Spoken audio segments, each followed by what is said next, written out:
이슈 털어주는 남자 김종배입니다.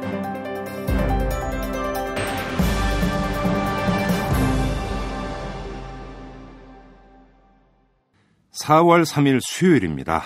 자, 북한이 또다시 엄포를 놓았습니다. 영변 원자로를 재가동하겠다 이렇게 선언을 했죠. 우리 정부는 회의를 했다고 합니다. 이 개성공단 노동자들이 인질로 억류되는 사태에 대비한 회의였다고 하네요. 자, 남과 북은 이렇게 마주 달리고 있습니다. 언제 어떤 형태로 충돌이 벌어질지 모를 갈등 양상을 보이고 있는 것이죠. 이 남북 긴장에 아무리 면역돼 있다 하더라도 되돌아볼 필요가 있습니다. 우리가 누리는 지금의 일상은 불안전한 것입니다. 이 항구적 평화가 담보되지 않은 조건부의 일상인 것이죠. 통일 이전에 항구적 평화체제라도 구축했으면 하는 마음, 그래서 간절하지만 기미는 보이지 않습니다. 남과 북의 틈은 오히려 더 벌어지는 모양새이니까요. 답답한 현실입니다. 자, 광고 듣고 시작합니다. 재벌과 모피아의 함정에서 탈출하라. 종횡무진 한국경제. 재벌 개혁에 앞장서온 김상조 교수. 그가 한국경제에 던지는 8가지 질문. 우리가 몰랐던 한국경제의 진실을 파헤칩니다. 더 이상 경제 권력자들의 눈속임에 속지 마세요. 종횡무진 한국경제. 오마이뉴스가 만드는 책 오마이북.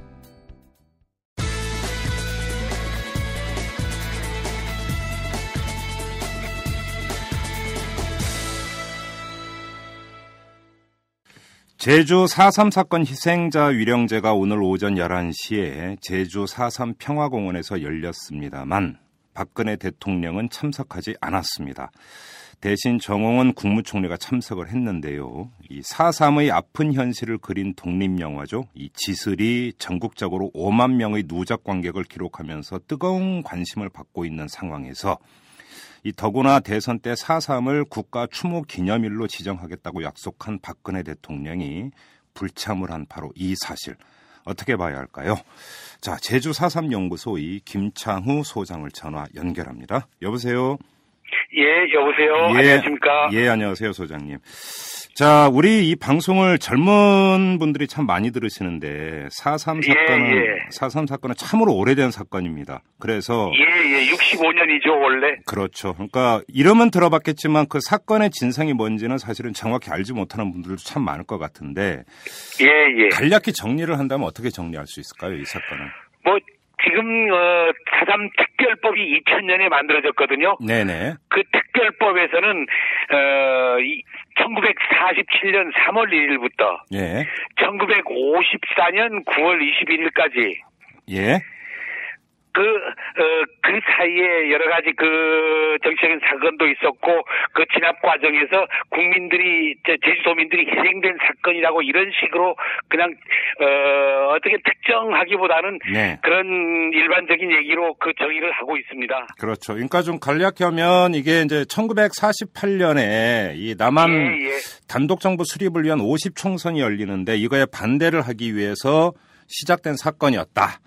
그리고 그런 면도 있고 또 그 47년 3월 1일 날 제주도에서 첫 발포 사건이 나고 인명이 희생되거든요. 그렇죠. 그거에 대한 주민들이 반발이 계속되는데 중앙정부에서는 미군정에서는 계속 진상규명은 안 하고 탄압만 했어요. 그러면서 제주도민 전부를 다 그 어떤 범법자 비슷하게 몰아가고 빨갱이 비슷하게 몰아가는 그런 속에서 많은 불만들이 있었어요. 그런 것들이 아마 5.10 선거하고 맞물리고 하면서 여러 가지가 중첩되면서 48년 4월 3일 날 일어난 것 같아요. 그렇죠. 근데 지금 이 제주 4.3 결국은 희생자 그러니까 사망자와 행방불명자를 합하면 15,000명이 넘는 도저히 지금 신고된 것이 15,000명이죠. 그 특별법으로 해서 저희들이 진상조사 했을 때는 3만 명으로 추정을 했습니다. 아, 그래요?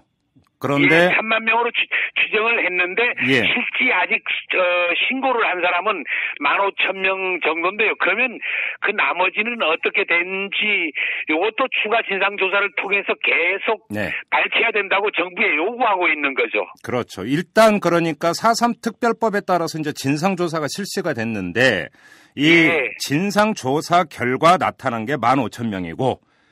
그렇죠? 아니죠. 2000년에 특별법이 발효가 되면서요.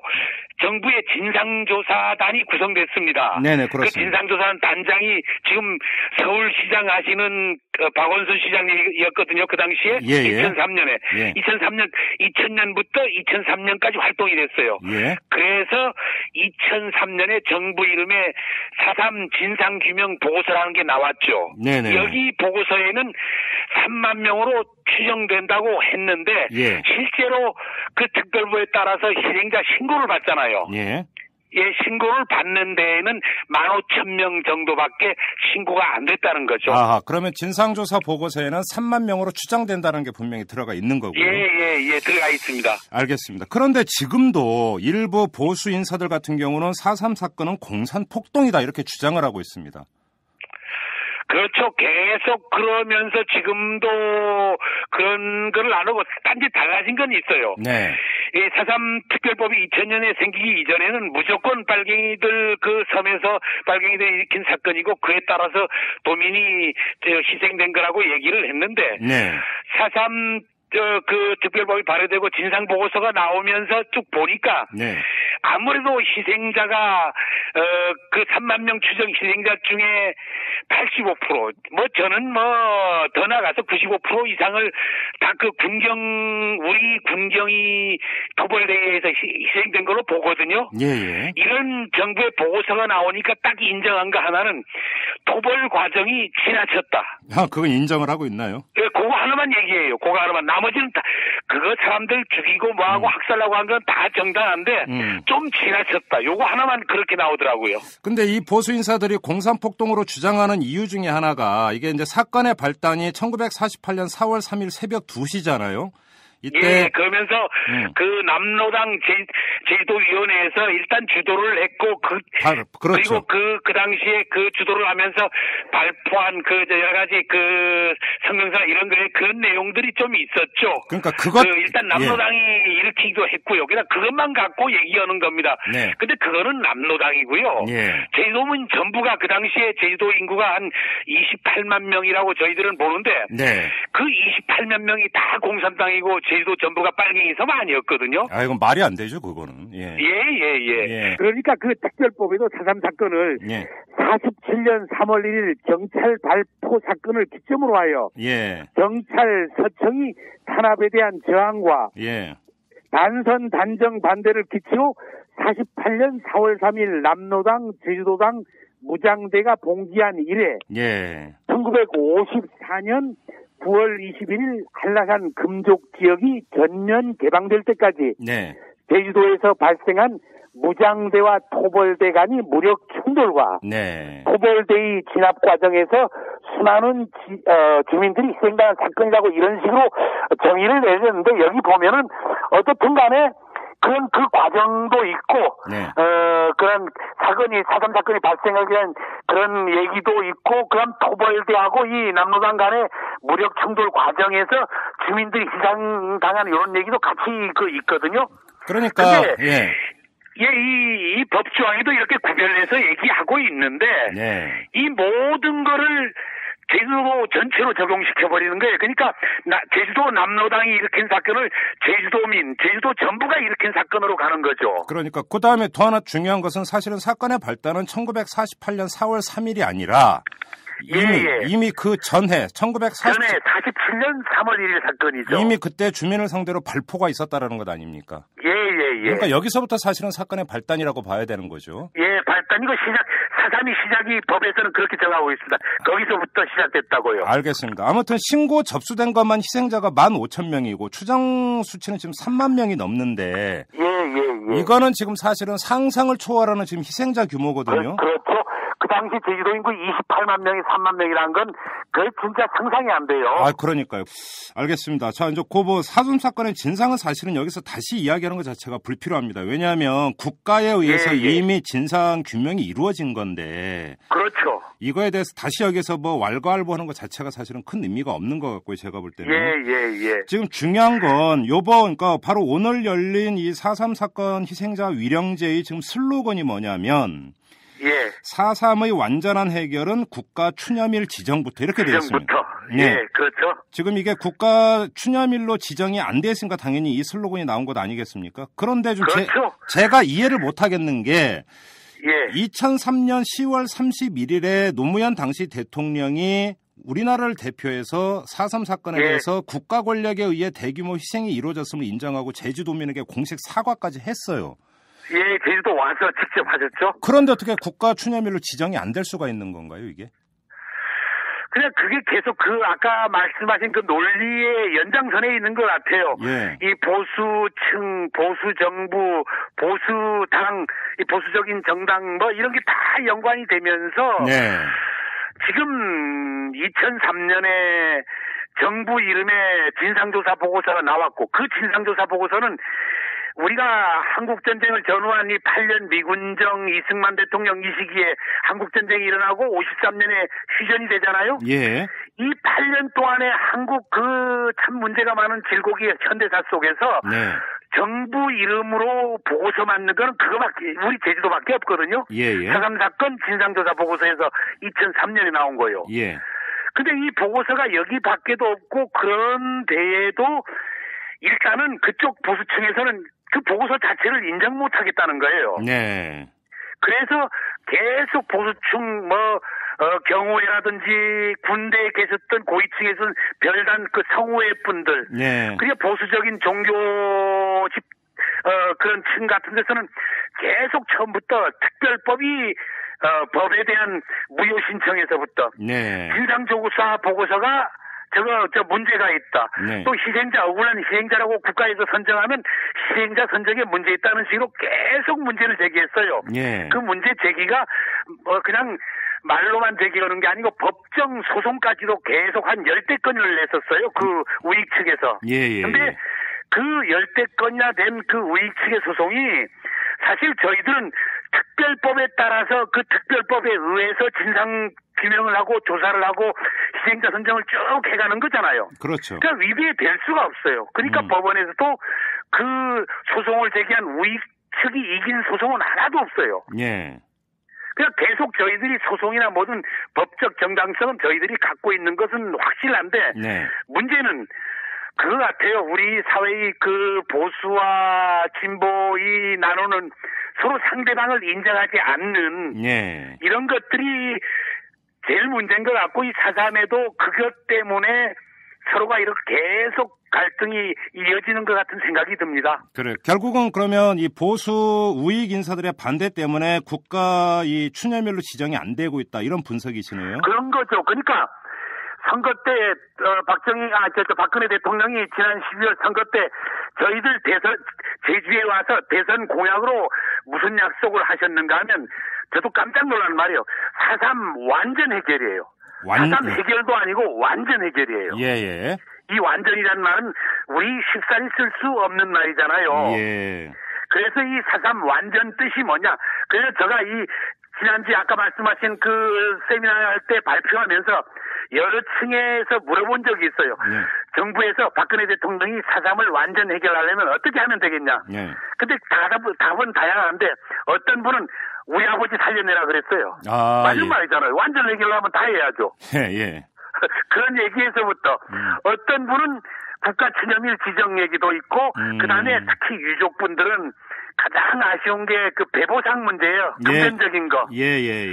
그냥 어려웠으니까 그동안 얼마나 어렵게 살았겠습니까? 그런 것 때문에 부모님 희생되고 친척 희생되고 그 가정이 파탄나고 그런 물질적인 피해 때문에 어려웠을 거니까 유족들은 제일 많이 바라는 게 일단은 배보상 문제가 있어요. 배상과 그런 보상. 건데 또 그래서 또 새누리당에 물어봤을 때는 새누리당은 국가추념이라고 딱 얘기하더라고. 그러면 지금 정부에서는 다른 거 완전까지 내걸었으면은 다른 건 못해도 국가추념일은 돼야 될 거 아니냐. 그러니까 지금 그 시작을 대통령이 4월 3일날 위령제에 참석하는 것부터 시작이 아니냐. 그래서 건의도 하고 이게 건의가 각종 유족회에서도 기자회견하면서 성명서를 중앙 대통령에게 보냈고요. 도의회도 그렇고 심지어 반대 민주당에서도 그런 성명서가 나왔어요.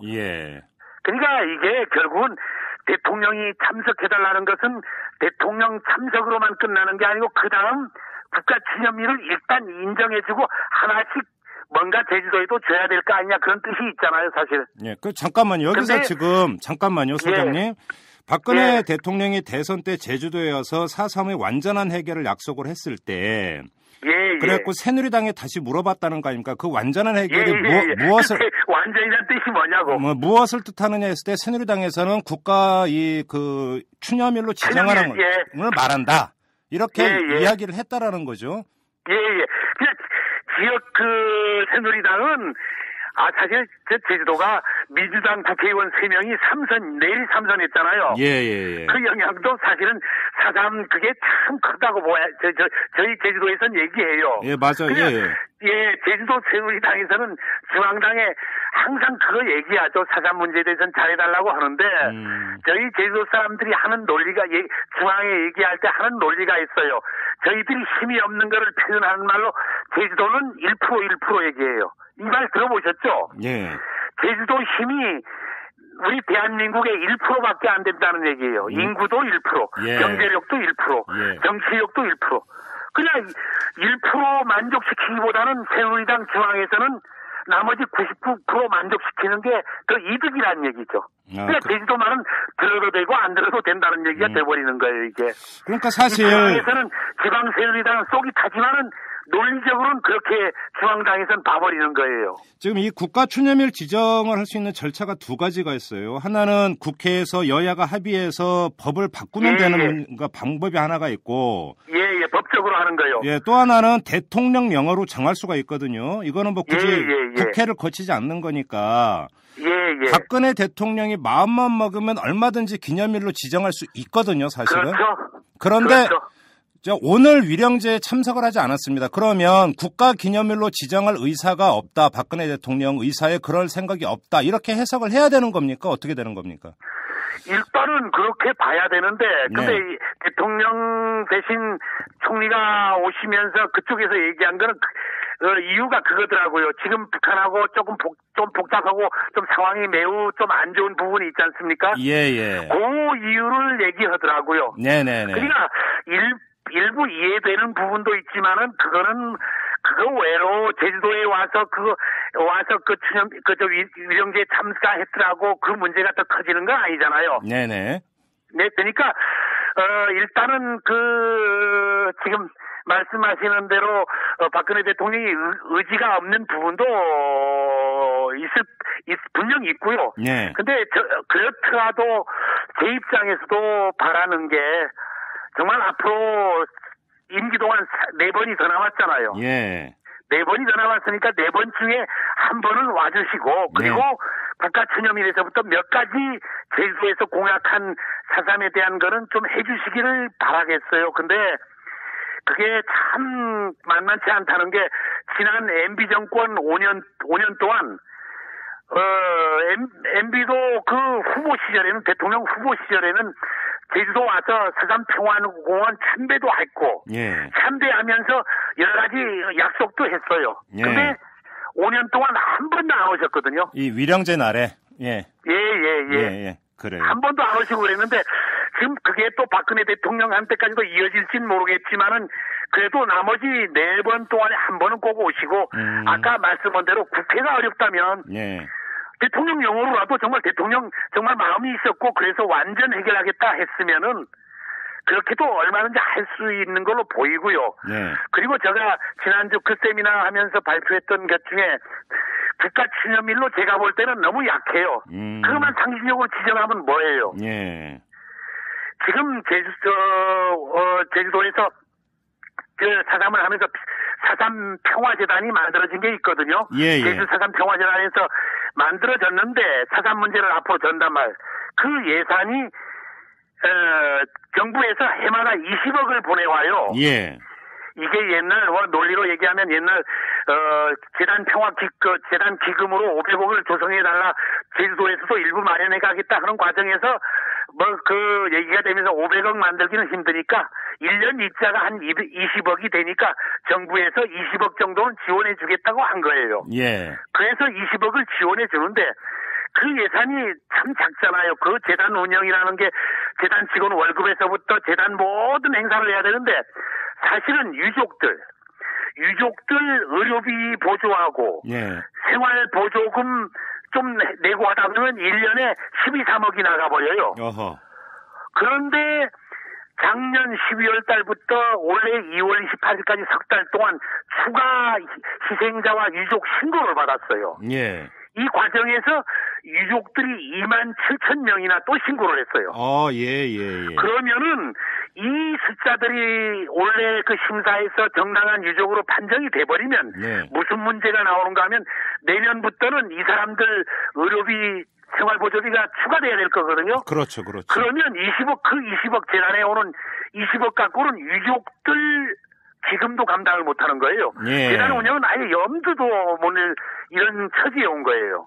그래서 제가 이거 너무 문제가 심각하다. 대통령이 기왕 추념일 약속도 해주시고 그 유족들에 대한 부분만이라도 유족들 그 생활보조금 의료비 그리고 위령제 지내는 이것이 국가 추념일이 되면 정부에서 맡을 거니까 요 정도만이라도 정부에 전담부서라도 하나 만들어서 해주면은 정말 그 제주도에서는 그 이상 대통령이 약속한 그 완전이란 말에서 그 요구를 안 하겠다는 그런 것이 있었어요. 예, 알겠습니다. 그래서 제가 그런 걸 얘기를 했는데 그게 어느 정도 지켜질지 모르겠습니다. 근데 지금 또 하나 요구사항이 트라우마 센터가 건립돼야 된다라는 건데 지금 그 소장님께서 이제 국가에서 지원하는 금액을 말씀하신 걸 보면 트라우마 센터 건립은 꿈도 못 꿀 상황이네요. 꿈도 못 꾸죠. 그래요. 근데 그 문제로 놔두고 지금 트라우마 센터 건립 필요성이 제기된 것은 그만큼 지금 아직도 이 상처가 아물지 않고 있고 계속되고 있기 때문 아니겠어요? 자. 그렇죠. 지금 작년 7월 달에 5.18 쪽은 5.18 트라우마 센터가 광주에 생겼거든요. 맞습니다. 예, 그러면서 그 전부터도 몇 년 전부터도 저희들도 계속 트라우마 센터 얘기는 했어요. 예. 우리가 더 역사도 길고 그러니까 마의명은 그 희생자나 그 유족들한테 그 생긴 트라우마는 더 기간이 긴 거잖아요. 예. 길고 더 많은 사람이 치유돼야 될 대상도 있고요. 예. 그러다 보면은 센터를 해야 되는데 사실 이 중앙 그 센터 5.18 쪽도 보면은 다 주관하는 행자부에서만 하는 건 아니고 5.18 쪽은 대개 보건사회부 쪽 그쪽하고 지방재정 쪽에서 왔는데 저희들도 그런 정부 부처에서 이렇게 가용할 트라우마 센터로 해서 가용할 그런 예산들이 정부 이 부처 여기저기에 있는 것 같아요. 예. 이런 것들을 우리 지역 국회의원도 계시니까 잘 묶어내서 한다면 될 수도 있겠지만 사실 이것도 지금 집권당이 새누리당이잖아요. 집권당이 많이 협조를 해줘야 되는데 그것도 그런 여러 가지 면을 따져볼 때는 쉽지 않은 그런 면이 있습니다. 저 소장님께 좀 여쭤보고 싶은 게 이 4.3 사건이 진행이 될 때 그 끔찍했던 경험을 직접 겪은 아닙니다. 저는 경험하지 못했습니다. 아니요. 소장님께 여쭤보는 게 아니라 혹시 그때 그 끔찍한 경험을 안고 살아가는 분들 혹시 이렇게 면담이나 면접조사나 이런 걸 해보셨어요? 자주 만나서 저희 연구소에서 가장 중점적으로 하는 게 그 당시 경험자 희생자들 만나면서 얘기를 듣고 그걸 녹취해서 자료로 만들고 그거를 일반에게 알리고 하는 이게 가장 근본입니다. 저희들 그 연구소 제1차 목적이. 지금 여기서 모든 사례를 다 이제 말씀할 수는 없고 어차피 시간상. 근데 그때의 경험이 지금 이 순간까지 어느 정도로까지 이게 지금 고통을 주고 있는지 좀 사례가 있으면 좀 하나만 소개해 줄 수 있겠어요, 소장님? 지난 몇 년 전에 그분은 돌아가셨는데 이분이 학살되는 현장에 계셨어요. 학살되는 현장인데 기관총으로 군인들이 쏘고 그 위에 휘발유까지 뿌려서 학살을 했는데 그 자리에서 살아난 거예요. 그런 남자분인데 그분 따님이 얘기를 하는데 평상시는 멀쩡하대요. 그러다가 술이라도 한 잔 딱 들어가면 길을 가다가 전봇대만 보면 그냥 돌변해서 돌멩이를 던지고 저 군인 죽여야 한대요. 아이고. 그래요? 그러니까 집안에 세간이 남아나질 않았대요. 그냥 술만 한 잔 들어가면 정신이 완전 다른 사람이 돼서 다 저 군인이 온다 경찰이 온다 해서 때려 부수는 거예요. 그러니까 그런 경우는 뭐 트라우마 정도에서 가장 중증이겠죠. 그렇죠, 그렇죠. 가장 중증인데 그런 분까지도 있다는 거예요. 근데 그래서 작년에 그 5.18 쪽 트라우마 그 세미나 할 때 가봤는데 미국 전문가분들을 오셨더라고요. 그 세미나 자리에. 그래서 질문한 적도 있는데 예. 사실 5.18보다는 우리가 체험 누적 기간이 2배가 돼요. 예. 우리는 원래 65주년이잖아요. 그렇죠, 그렇죠. 광주는 이제 30몇 년밖에 안 된 거예요. 예, 예. 그러니까 물어봤어요. 30몇 년, 그냥 그쪽 미국 쪽 트라우마 센터는 주로 각국에서 그 피난민들, 망명자들, 정치적 박해받은 사람들을 주로 집단적으로 치유해요. 예. 그런 경우에서 우리 같이 60년 이상 된 분도 치유해 본 적 있냐 했더니 없대요. 그러면 이게 치유가 가능할 것 같은가 해서 물어봤더니 참 어려울 것 같지만 그건 열심히 더 노력해야 될 거 아니냐 그런 식으로만 답을 하시더라고요. 그러니까 센터 만들기도 힘들지만 그 치유 과정도 간단하지는 않을 것 같아요. 그러니까 이게 지금 예를 들어서 당시에 끔찍한 경험을 갖고 가신 분들, 그다음에 그 또 이제 가족들한테도 이게 계속 고통인 상태인데. 그렇죠.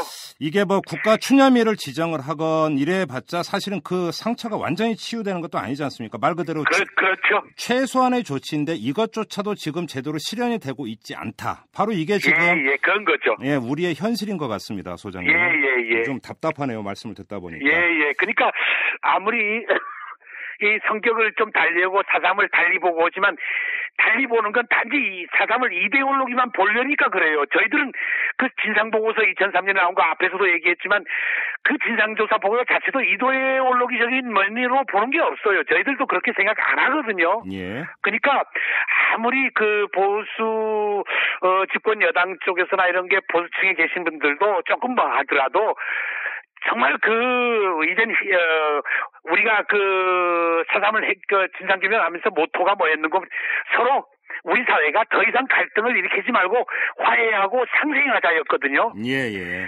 화해와 상생의 정신으로 다시 돌아가서 정말 우리 사회가 정말 바람직한 사회로 가자 했는데 지금 이런 상태인데 사실 뭐 잘 아시겠지만은 우리 제주도는 그래도 많이 좋아진 거예요. 지난 그 과거사 5년 기간으로 해서 과거사법에 따라서 과거사위원회가 구성되고 전국 비슷한 사건 쪽 조사하면서 했잖아요. 예. 거기는 하다가 거의 모든 지역에서 끝마친 데도 있지만 그냥 덮어버린 데가 많아요. 아직 손도 못 댄 사건도 많고요. 예.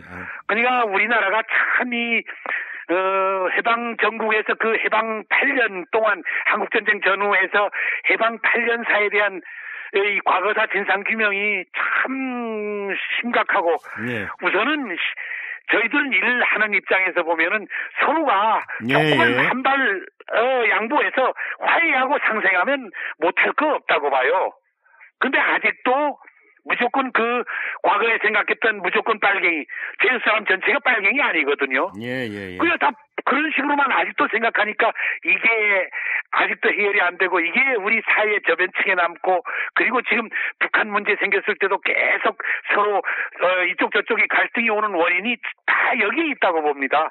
조그만 아무리 보수층이든 진보층이든 양쪽 다 마찬가지 한 발 양보하고 화해하고 상생하는 수밖에 없는 것 같아요. 알겠습니다, 소장님. 자, 말씀 여기까지 들어야 될 것 같습니다. 오늘 고맙습니다, 소장님. 예, 고맙습니다. 예. 시사평론가 김종배가 진행하는 이슈 털어주는 남자. 시사의 최전선에서 여러분의 궁금증을 풀어드립니다.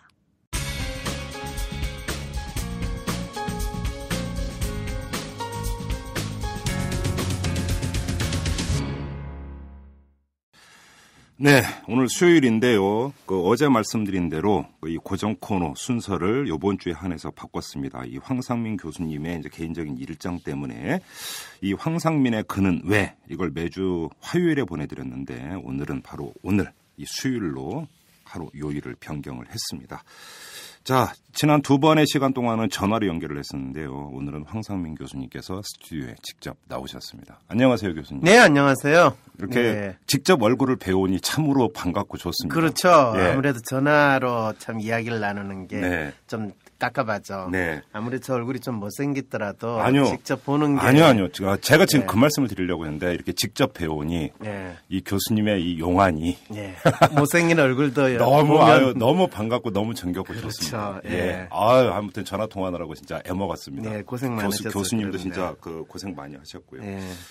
자, 오늘 이 김종훈 미래창조과학부 장관 내정자였다가 스스로 사퇴하고 미국으로 돌아간 분. 며칠 전에 워싱턴 포스트에 또 이제 기고문을 하나 올렸다가 이게 이제 국내에서 논란이 됐는데 오늘 이 이야기부터 아마 그러니까 좀 시작을 했으면 좋겠는데. 그러면 지금 말씀하셨다시피 워싱턴 포스트지에 김종훈 씨가 기고한 게 국내에서 논란이 됐다. 그렇죠. 라고 말씀하셨잖아요. 어떤 논란이 된 것 같습니까? 예를 들어, 그러니까 가장 크게 논란이 됐던 것은 이런 거였어요. 예를 들어서 나를 스파이로 받고 국내에서 이제 당신의 부인을 어떤 성매매 알선하는 사람처럼 그런 식으로 몰아갔다. 대한민국 대단한 나라네요. 미국의 스파이고 부인을 성매매 알선 업자로 몰아가는 그런 사람을 장관 후보자로 쓸 수 있는 나라다. 그렇게 관용적인 나라라는 이야기를 했다는 건가요? 근데 이제 김종훈 씨 이야기는 그게 부당한 마녀 사냥이었다라는 거고. 대한민국에는 온갖 종류의 마녀 사냥이 있다는 사실을 몰랐을까요, 그분은? 그러니까 저도 그게 궁금해요. 네. 저도 어떻게 보세요, 그거를? 그러니까 김종훈 씨가 15살인가 이제 이민 갔고 14살요. 14살에. 그리고 이제 한국 문화라든지 정서에 대해서 이제 상대적으로 그러니까 잘 모른다 하더라도 잘 알죠. 14살 수준 정도로 알죠. 대개는 이민을 갈 때 사람들의 이 정신적인 상태는 이민을 가는 그 나이에 고정된다라고 이야기를 해요. 그러니까 한국에 대한 인식과 정서가. 그렇죠. 그래요? 그럼요. 그래서 예를 들면 70년대에 이민을 가서 미국에 정착해서 사시는 분들은 한국을 보는 것이 70년대의 사고로 볼 뿐만 아니라 당신이 그 당시 70년대의 문화적인 것 또 가족적인 그런 것들을 자녀들에게 강요하는 이런 형태들을 상당히 많이 볼 수가 있어요. 그게 그러면 심리가 이런 거 비슷한 겁니까? 이제 저 같은 경우도 중2 때 이제 시골에서 살다가 이제 서울로 올라왔는데 그럼 제가 고향을 떠올리면 사실은 제가 살던 그때의 모습. 그때의 멘탈리티, 그때의 정서, 그거를 적용을 시켜가지고 그럴 것이다라고 생각을 쉽게 하죠. 그렇죠. 고향을 떠올리면 그때의 풍경이 제일 먼저 떠오르고 그렇죠. 그다음에 고향 이웃 사람들도 당시 그때의 파편적인 어떤 그런 영상들이 먼저 떠오르는. 그렇죠. 동일한 겁니까? 그걸 이제 심리적으로는 이민을 가거나 또 다른 문화로 이전하는 사람들의 심리는 자기가 이전하기 전에 있었던 그 심리 상태로 마치 동결됐는데 프라전된 상태로 있다라고 이야기를 해요. 그러면 이 점을 한번 여쭤볼게요. 자, 14살에 이민을 갔어요. 그다음에 미국인으로 살고자 노력을 했고 또 그렇게 됐어요. 그렇죠. 자, 그러면 김종훈 씨 같은 경우는 그럼 지금 시점에서 자신의 조국인 한국은 어떻게 바라보고 있을까요? 그 질문이 자신의 조국이라는 표현을 쓸 때 저는 본인이 그렇게 썼거든. 본인이 그렇게 썼다. 조국이라는 표현을 영어로 표현을 했으면 그건 뭐가 되죠? 혹시 정확하게 어떤 용어를 쓴지 아세요? 모르겠어요. 저는 그 워싱턴 포스트에서 이 사람이 이야기한 거 사실 왜 이 사람이 워싱턴 포스트에 그런 글을 썼을까라고 했을 때 자기가 미국 시민이다라는 것을 미국 시민이지만은 본인의 보통 미국 애들이 표현하는 헤리티지 본인의 조상이 왔던 나라에 가서 자기가 나름대로 기여를 하려고 했다. 그것의 행위를 본인 나름대로 정당하기 위해서 그 기고를 쓰지 않았을까. 그럼 미국인들을 상대로 썼다라고 봐야 되는 거래요. 그렇죠. 그렇게 봐야 되는 거죠. 왜냐하면 사실 미국인들에게 내가 한국에 가가지고 미국 시민권을 포기하고 한국 국적을 회복하면서 한국에서 한국 관리로 일을 하려고 했던 것은 미국을 배신하려고 했던 게 아니다. 그렇죠. 나는 미국이 자랑스러운 나의 조국이다. 라는 것을 다시 재천명하고 그런 그 부분에서 내가 다시 돌아왔다.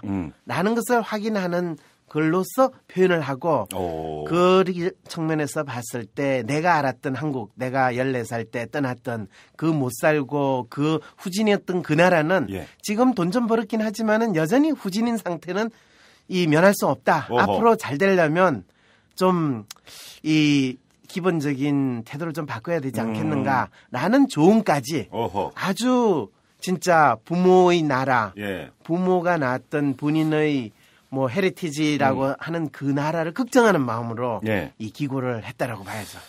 그건데 바로 이제 그 사퇴한 후에 조선일보하고 인터뷰하면서 이 김종은 씨가 어떤 표현을 썼냐면 나 같은 외부인이라는 표현을 썼어요. 그렇죠. 그다음에 또 워싱턴 포스트 기고문에서 보면 아웃사이더인 나 이런 그렇죠. 표현을 쓰고 있는데 그렇죠.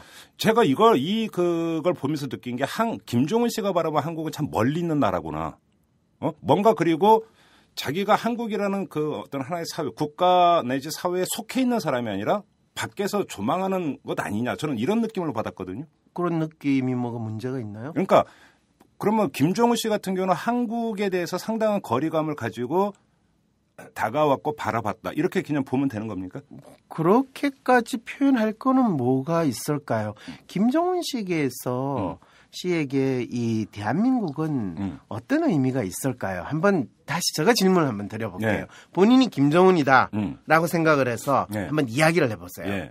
그러니까 제가 이제 그 김종은 씨 같은 경우는 또 하나 바로 그 질문과 관련해서 또 하나 이게 뭐냐면 왜 그러면 장관 박근혜 대통령이 제안했을 때 수락을 했느냐?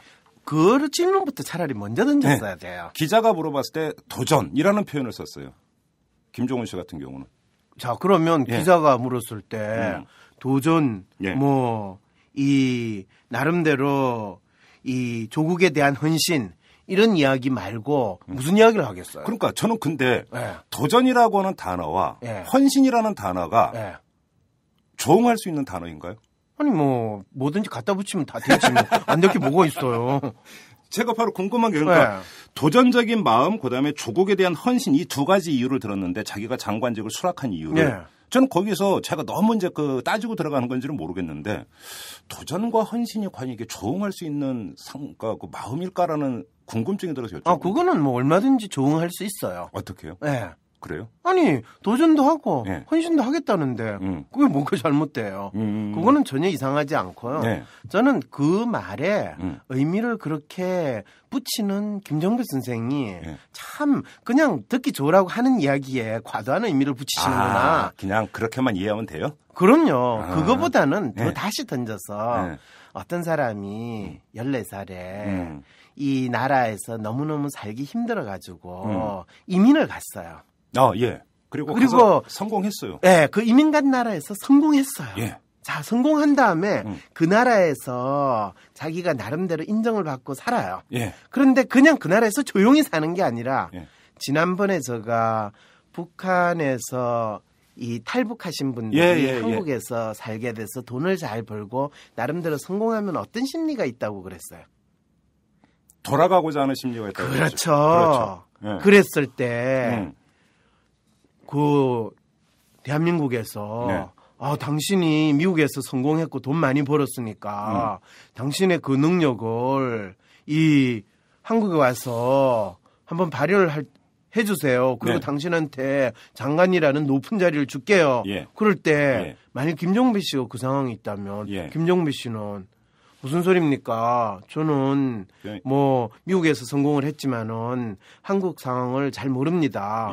그리고 갑자기 내가 한국에 가서 장관을 한다고 해서 한국이 가지고 있는 문제를 제가 해결한다는 건 불가능합니다. 그렇게 판단을 할까 것이 정상일까요? 와, 나를 장관으로 시켜준데 내가 미국에서는 꿈도 꿀 수 없는 그 장관을 내가 못 살겠다고 떠나버린 그 나라에서 나를 불려주는구나. 역시 미국은 좋은 나라야. 그리고 내가 그 후진국인 그 나라에 가가지고 내가 그동안 성공했던 거를 한번 다시 재현해 보련다. 이 생각이 들까요? 저는 후자 쪽일 것 같아요. 그렇겠죠? 그 사람이 그래서 덥석 그거를 물었어요. 그랬더니 자기가 막상 와가지고 장관을 해보려니까 자기가 생각했던 장관이었을까요? 아니면 장관이 사실 말이 좋아서 장관이지 거의 폼만 잡고 이 사람한테 이거 한번 해보세요. 그러니까 그거는 이래서 안 되는데요. 이런 거 해보면 어떨까요? 당신이 이 상황을 아직 잘 몰라서 그러시는 것 같은데요. 그거는 이래서 안 돼요. 그럼 이 나라는 대체 되는 게 뭐가 있냐? 윗분 말씀을 잘 듣고 그냥 시키는 대로 따라 하시면 돼요. 이런 상황에 처한다면 어떡하시겠어요? 던지겠죠. 네. 그래서 던지고 갔어요. 그래서 던진 거예요? 네. 그래서 자기가 그 장관을 덥석 물었던 게 순진했던 것 같아. 저는 그 사람이 장관을 수락했다고 할 때 오 마이 갓. 이분이 진짜 이 한국에서 못 살고 미국에서 성공했는데 그 미국 사회에서 당신이 더 높은 자리로 가고 싶은 욕심 뭘 가지고 있는데 그게 쉽게 이루어지지 않는 거를 한국 사회에 가서 이루어질 거라고 이미 넌 그 안타까운 심리였구나. 내한테 좀 물어나 보지. 이 생각까지 들었어요. 혹시 이렇게 비유를 해도 될까요? 내가 명문대를 나왔어요. 아주 엘리트로 명문대를 나왔고 그리고 나서 그래서 좀 그 가난하고 공부 그러니까 기회 없고 이런 애들은 한번 그러니까 나의 지식을 전수해주고 가르쳐 보겠노라 했는데 애들이 말 안 듣고 수업 시간에 딴짓하고 막 하고 열받아갖고 애씨 나 안 해. 이런 거하고 비슷한 건가요? 김종배 씨 그렇게 질문한 김종배 씨 혹시 명문대 나오셨어요? 아니요. 안 나왔죠? 네. 그다음에 애들 가르쳐 보신 적 있으세요? 꼭 청소년들? 아니 뭐 청소년이든 대학생 수준 정도 되는 애들. 대학생 수준 정도는 그럼 가르칠 때 애들이 말 잘 듣던가요? 적용을 잘 듣는데. 본인이 명문대도 안 나왔는데 네. 본인이 강의를 했는데 이야기를 잘 듣는다. 네.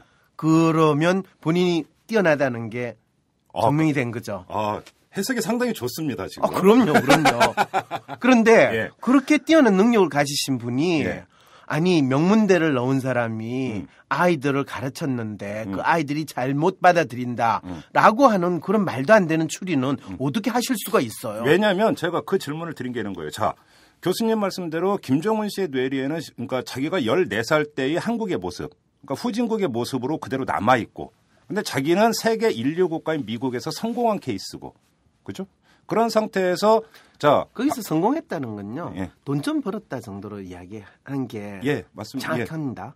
근데 중요한 것은 김정은 씨 본인이 김정은 씨 본인이 만약에 성공했다고 생각을 한다면 근데 거기서 박근혜 대통령이 불러서 장관 좀 해주라 했을 때 왔을 때 그러면 사실 그게 헌신이라는 마음보다는 베품 뭐 이런 거라고 그러니까 해석할 여지는 없는 건가요? 뭐 헌신이든 베품이든 저는 각자 다 좋을 대로 해석을 하면 된다고 생각하는데요. 지금 정확하게 질문하는 요지를 제가 잘 모르겠어요. 실제로 사실 제가 처음에 이 김정은 씨의 어떤 심리를 이야기를 해줄 때 한 가지 초점을 둬야 되는 거는 그분의 심리에 대해서 우리가 이야기하는 건 사실 별 의미가 없는 짓이다. 왜요? 왜 그러냐? 그 사람이 실제로 한국 사회에서 어떤 활동을 하고 있는 사람이라면 뭐 나름대로 그 사람의 심리를 아는 건 저는 중요한 일인데 그 사람은 한국 사회에서 아무런 활동을 안 하고 미국에 간 사람이거든요. 그렇죠. 그러니까 그 사람에 대해서 뭐 왈가왈부한다는 거는 쓸데없는 시간 낭비예요. 무슨 말씀인지 알겠어요. 그런데 진짜 김정은 씨의 사례를 통해 가지고 우리는 김정은이라는 사람의 심리가 아니라 김정은 씨를 바라보는 대한민국 사람들의 심리를 알아보는 것은 상당히 필요해요. 좋습니다. 특히 김정은 씨처럼 이 미국에서 이 교육을 받고 또 미국에서 성공한 사람을 이 한국 사회에 살고 있는데 우리 사회가 가지고 있는 문제나 어려움을 해결하기 위해서 우리가 그런 사람들을 불러오면 그 사람들이 우리가 지금 직면한 문제를 잘 해결하지 못하고 있으니까 그런 사람들이 잘 해결할 수 있을 거다. 소위 말하는 해외 인재, 뭐 동포 인재를 불러오면 그 동포들이 우리 문제를 잘 해결해 줄 거라고 믿는 이 사회의 지도층의 심리. 이거를 사실은 물어보는 것이 상당히 중요한 포인트입니다. 바로 그게 이제 그 지도층이 뭐 다른 사람도 아니고 바로 박근혜 대통령이 되는데 바로 그걸로 한번 들어가 보죠. 어떻게 들어가실래요? 자, 박근혜 대통령이 미래창조과학부라고 하는데 상당한 역점을 뒀습니다. 조각을 할 때. 그러면서 이른바 창조경제의 핵심 엔진 부처를 미래창조과학부로 뒀고 그 적임자로 김정은 씨를 낙점을 해서 이제 불러온 것 아니겠습니까? 그렇죠. 자, 그러면 지금 교수님께서 말씀하신 대로 뭔가 미래창조과학부라고 한다면 뭔가 선진적인 사고와 선진적인 어떤 정보와 거기서 좀 더 앞서가는 부분들이 필요하다라는 판단을 했고 근데 그게 국내에는 없다. 그래서 김종훈 씨를 불러왔다 이렇게 봐야 되는 겁니다. 그런 사고를 하는 사람들은 대개 대한민국은 상당히 후진적이고 이 대한민국이 직면하고 있는 문제는 선진국에서 하고 있는 또는 선진국에서 성공한 사람을 불러오기만 하면 그 문제가 해결될 거다라고 믿는 사고를 가지고 있다는 걸 먼저 제가 지적을 하겠어요. 자, 그리고 그거를 가장 잘 보여줬던 대표적인 사례가 MB 대통령이 실제로 이 금융업에 종사하셨던 거 아시죠? 네네네. 그 금융업에 종사할 때 어떤 이야기를 했냐면 선진 금융 기법을 도입을 해가지고 엄청난 돈을 벌겠다. 그럼 그 선진 금융 기법을 누가 가지고 있느냐? 미국에서 교육을 받은 뛰어난 인물, 인재. 그 인재를 내가 영입해가지고 이 회사를 만들었다. 그랬을 때 그 김모 씨를 영입을 해가지고 회사를 했는데 그 김모 씨가 선진 금융 기법을 도입해가지고 엄청나게 돈을 벌었죠. 엄청난 사기를 쳤죠. 그리고 그 사기에 뭐 그 당시에는 대통령이 아니었던 이 이명박 씨가 같이 열심히 했는데 선진 금융 기법이 있습니까? 라는 질문을 저는 항상 던져봐요. 그 질문을. 저는 금융업에 대해 전혀 모르지만은 김경준 씨가 한 거는 아주 전형적인 이 투자자들한테 돈 모아가지고 사기치는 방법이지 전혀 선진 금융 기법하고 관계가 없거든요. 그리고 선진 금융 기법이라는 것은 사실 어떤 하나의 척도로해서 다른 무엇이 다른 방법에 비해서 절대적으로 좋다라고 판단을 한다면 그런 것이 있을 수 있지만은 대부분의 인간사와 관련된 거는 각각의 로컬 지역에서 어떤 문화적인 사회적인 배경에 따라서 그 효과가 있는가를 판단을 해야지 절대적인 선진 금융 기법 또는 선진 기법, 선진적인 사고 이런 것은 자신이 가지고 있는 사고나 자신의 처지에 대해서 제대로 인식하지 못하는 인간들이 마치 산 너머 파랑새가 있을 거라고 믿는 그 사고에서 나오는 전형적인 문제 해결 방법이에요. 자, 그런데 놀랍게도 대한민국의 많은 지도자분들은 우리가 처하고 있는 문제가 정확히 무엇인가를 제대로 인식을 못할 때 또 그 문제를 스스로 해결하기 힘들다고 느낄 때 아직도 이 선진국 또는 선진 기법을 가진 사람들을 불러오기만 하면 그 문제가 해결될 거라고 믿는 생각을 아직도 하고 있어요. 그런데 그분들은 한편으로는 대한민국은 이제 선진국입니다. 그런데 아직도 선진국이 되지 못하는 이 많은 문제들이 있습니다. 그러니까 미래창조, 과학부 이러면 갑자기 대한민국의 미래를 새롭게 창조하는 거를 대한민국에서 그동안 살지도 않았던 미국에서 성공했던 그 사람을 딱 불러와가지고 뭔가 일을 맡기면 잘할 거라고 믿는 거 상당히 놀라운 후진적인 사고이지 않습니까? 거기에는 자기 비하도 깔려 있는 거잖아요. 뭐 제가 그렇게까지는 이야기는 안 했어요. 사실은 이거는 꼭 박근혜 대통령의 사고라고 보기보다는요, 대한민국의 지금 이 지도청의 사고에서 상당히 많은 분들이 이런 생각을 막연히 하고 있어요. 아직도 우리가 직면하고 있는 문제를 우리가 해결하기 힘들 때는 마치 뭔가 수입을 하면 된다. 그러면서 해외에 많은 인재들을 불러와야 된다. 이런 소리를 할 때마다 MB 정부 때도 사실은 아예 외국인을 장관으로 영입하려고 시도한 적도 있었죠. 있죠. 그리고 뭐 이 무슨 공사 사장에는 외국인 이 사장도 시키기도 했어요. 그리고 그 사장이 얼마나 일을 잘했는지는 모르겠지만은 뭐 다양한 인재들을 불러서 각기 적재적소에 쓴다는 거는 상당히 필요하고 좋은 일이에요. 그런데 외국에서 성공한 사람들을 불러서 뭔가 일을 맡기면 잘 될 거다. 또 명문대를 놓은 사람을 쓰면 그 사람이 잘할 거다. 하는 사고를 하시는 분들의 공통적인 특성이 뭔지 아세요? 뭔데요? 인간이 가지고 있는 특성을 잘 몰라요. 그리고 그 사람이 실제로 어떤 재능을 가지고 어떤 문제를 해결할 것인가 그 부분에 대해서 거의 무지한 수준이에요. 그래서 소위 말하는 용인술에 있어서 상당히 떨어져요. 그리고 저는 우리 그거는 사실은 지금 뭐 박근혜 대통령뿐만 아니라 대한민국의 많은 분들이 가지고 있는 생각들 중에서 네. 어떤 부분이 있냐면요. 이전에 한국 축구가 참 잘 못했을 때 네. 우리는 외국 감독을 불러가지고 상당히 재미를 봤어요. 맞습니다. 예. 히딩크 감독이 월드컵 뭐 4강 신화를 만들었다라고 했을 때 그 다음에 걸핏하면 뭐 한국의 교육 문제가 심각하다 그러면 외국에 뭐 잘 나가는 교육 전문가를 불러오면 우리 문제가 해결되지 않겠는가? 뭐 카이스트가 뭐 세계 최고의 뭐 이 대학이 돼야 된다. 그러면 외국의 노벨상을 받은 과학자를 불러온다. 뭐 MIT 교수를 불러온다. 그러면 이 대학을 최고의 대학으로 만들지 않겠는가. 이런 사고를 하고 이런 방식으로 문제 해결을 하시는 거를 아주 많은 분들이 자연스럽게 생각을 합니다. 예. 그런데 그 결과 히딩크처럼 그런 좋은 결과를 내지를 못했어요. 선한표 총장 같은 경우는 오히려 실패 케이스라고 봐야 되는 거예요. 아주 확실한 실패 케이스고 그렇죠. 선한표 총장 전에 스탠포드에서 물리학 노벨상을 받으신 분을 모셔왔다가 그분은 임기도 제대로 못 채우고 잘렸어요. 대한민국 대단한 나라예요. 노벨상 과학자도 그냥 잘라버리는 훌륭한 나라예요. 그런데 여기에서 저는 보면서 대한민국은 진짜 선진국이구나. 선진국인데 이 선진국이기 때문에 이전에 우리가 후진국일 때는 그리고 우리가 직면하고 있는 문제가 무엇인가 아주 명확하다. 문제가 명확할 때는 예를 들면 월드컵 결승 못 올라가거든요. 결승 올라가게 해주세요. 그거는 아주 분명하게 정의된 문제예요. 그리고 월드컵 결승 올라가기 위해서는 당신한테 필요한 모든 자원을 다 주겠어요. 그랬을 때 적어도 몇 년 동안 이 기간 안에 결승 올라갈 수 있도록 해주세요.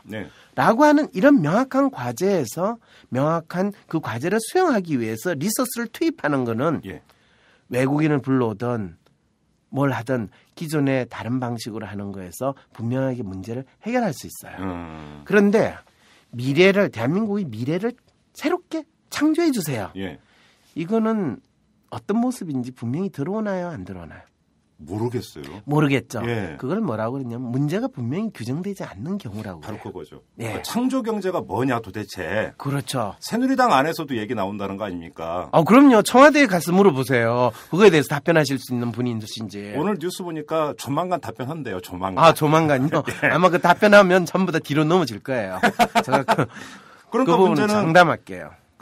핵심인데 뭐냐면 박근혜 대통령 스스로도 창조 경제가 뭔지를 잘 모르고 있고 그런 상태에서 왜 대통령한테 그거를 물으세요?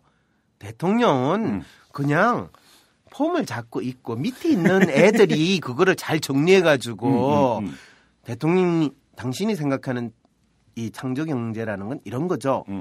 그래. 내가 생각하는 거에서 여기 조금 부족하니 요걸 또 더 집어넣어. 이렇게 해가지고 그 모시는 사람들이 잘 정리를 해줘야지. 아니 대통령이 뭘 다 안다고 그거를 감히 대통령한테 창조 경제가 뭡니까? 그런 질문을 합니까? 그러면 안 돼요. 좋아요. 그러면 보좌진까지 확대를 해서. 그러니까 자기들이 개념이 없고 기본적으로 또 이 바탕에서 무엇을 해야 될지에는 명확한 판단과 또 미래 비전이 없는 상태에서. 그렇죠. 없는 상태에서 그냥 그 선진국이라고 하는 미국에서 좀 잘 나가는 사람 데려와서 하면은 뭐가 되지 않겠느냐라고. 김종은 씨를 미국에서 잘 나가는 사람이라고 그러면요. 그냥 웃어요. 미국 사람들 입장에서는. 그래요? 그냥 미국의 그 수많은 외국인 중에서 그렇지만은 미국 국적. 그러니까 미국이란 나라가 이민자에 의해서 만들어진 나라니까 그 이민자 중에서 뭐 몇천억 돈 번 사람 김종은 씨 한두 명이겠어요? 많겠죠. 많아요. 그런데 돈 좀 벌었다고 해서 덜컥 그 사람을 한 나라의 장관으로 쓰겠다라는 그 발상을 하는 게 지금 대한민국이 아프리카의 어느 나라 수준이에요? 그런 걸 했다는 것 자체가 마치 대한민국이 1950년이나 60년대라면 그럴 수도 있어요. 오히려 퇴행적 사고네요, 그게. 그렇게까지 이야기를 하면 또 내일 신문에 나와요. 저는 그렇게 이야기 안 했어요. 김정배 씨가 그 표현을 썼어요. 제가 얘기할게요. 아주 구시대적이고 퇴행적인 사고다, 발상이다. 제가 볼 때는 그런 것 같습니다. 그래요? 우리나라 대통령은 그렇게까지 이야기를 저는 하고 싶지는 않아요. 그런데 그런 생각을 하셨을 때 김정은 씨가 조금이라도 상식이 있고 이 정상적인 사고를 하는 분이었다면 네. 저를 그렇게 높게 평가해 주셔서 감사합니다. 그렇지만은 장관이라는 것은 대한민국이 아무리 이 혁신적인 사고를 해서 저 같은 사람을 불러온다 하더라도 그 장관의 역할과 제가 잘할 수 있는 역할이 맞는지 안 맞는지는 제가 한번 생각을 해봐야 됩니다. 진짜 대한민국의 어떤 새로운 국가 미래 비전을 한다면 저를 뭐 청와대 내에서 미래기획 수석이나 뭐 그 정도 수준의 역할을 하는 것이 맞지. 이 관료 조직의 수장으로서 저를 임명하는 것은 적절하지 않습니다.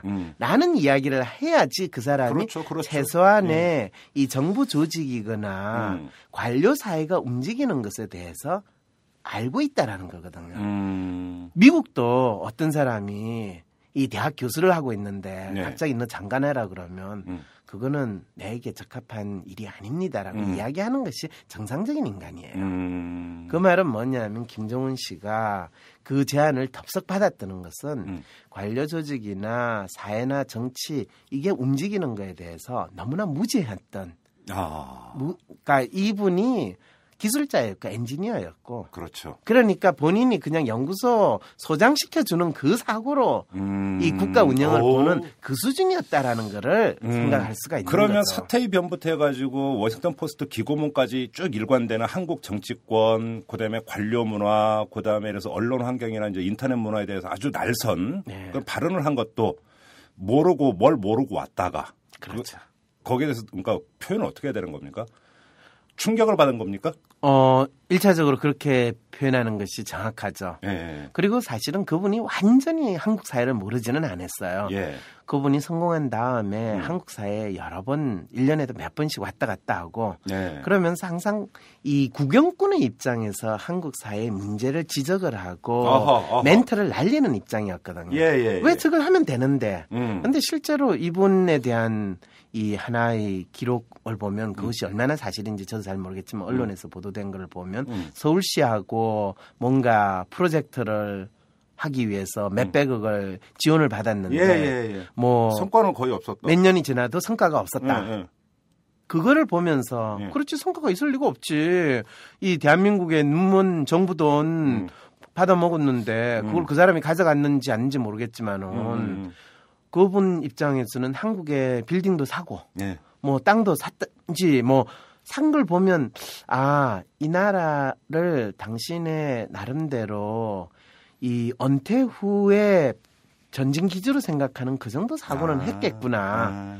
그러니까 당신이 돈이 있고 미국에서 성공해서 사람들이 당신을 좀 더 대우해 주니까 그걸로 인해서 당신이 이 나라에 오면 그냥 영웅처럼 모든 사람들이 떠받들어주고 자기가 한마디만 하면 모든 사람들이 yes sir 하면서 따라줄 거라고 착각을 했구나.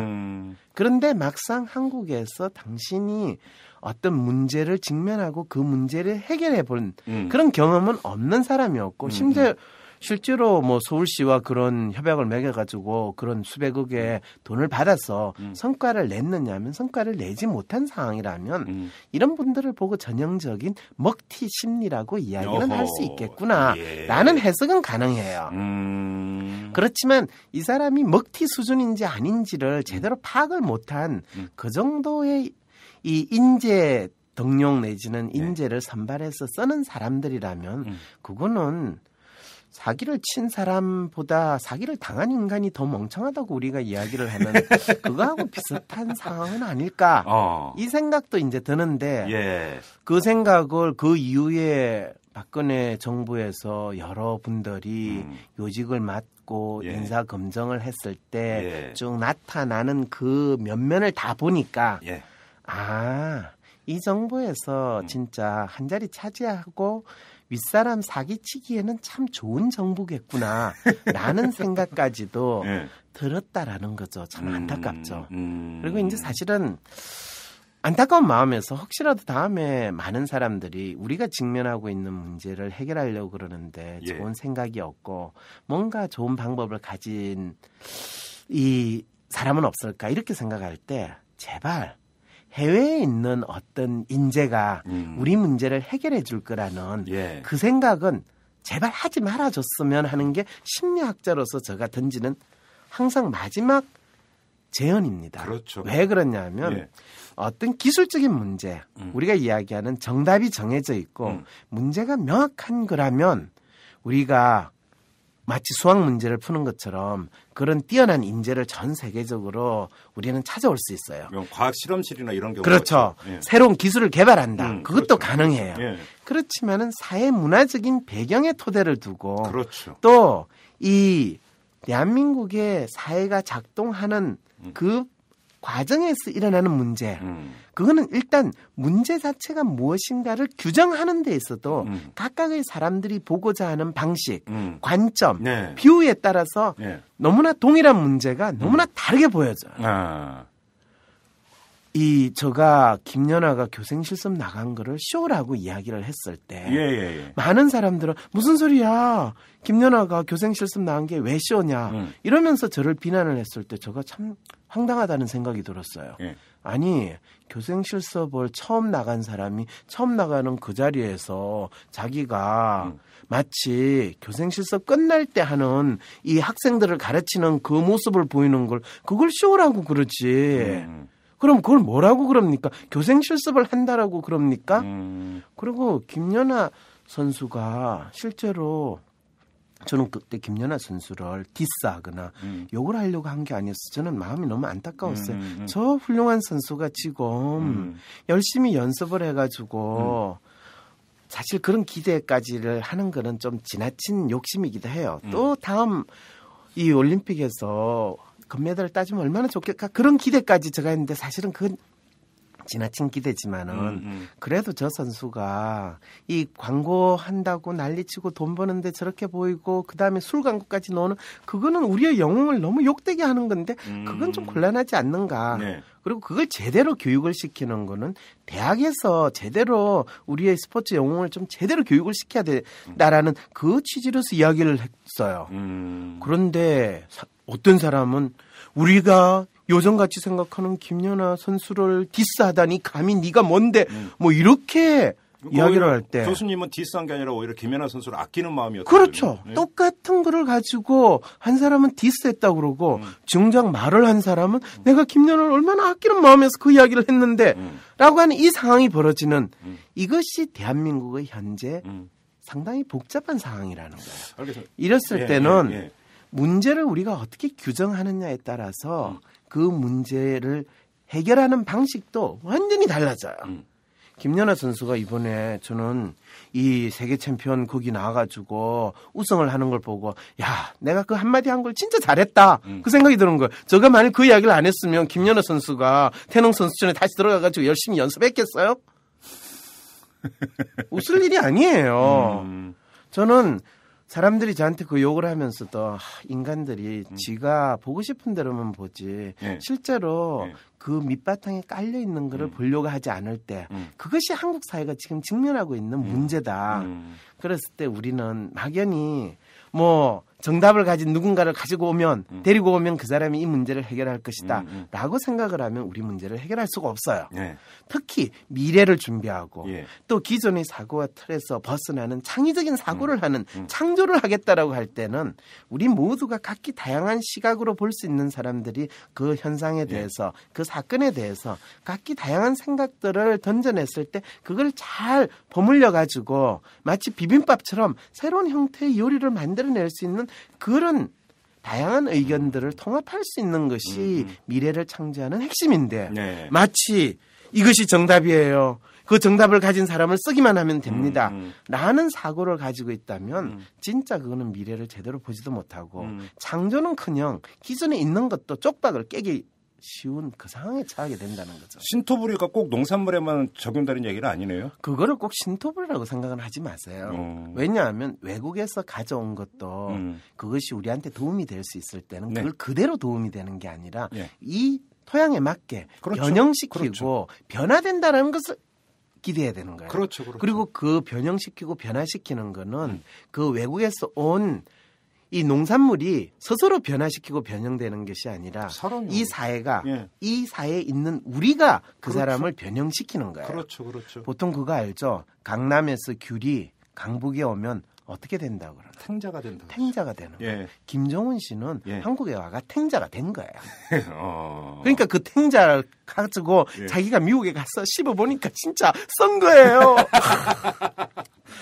그러니까 예. 써다. 그리고 그냥 썬 마음으로 그냥 탱자 씹다가 써면 레몬이나 씹고 있으면 될 것이지. 왜 대한민국이 어쩌다 저쩌다 이야기를 하고 있는지 그건 저가 더 가슴이 아파요.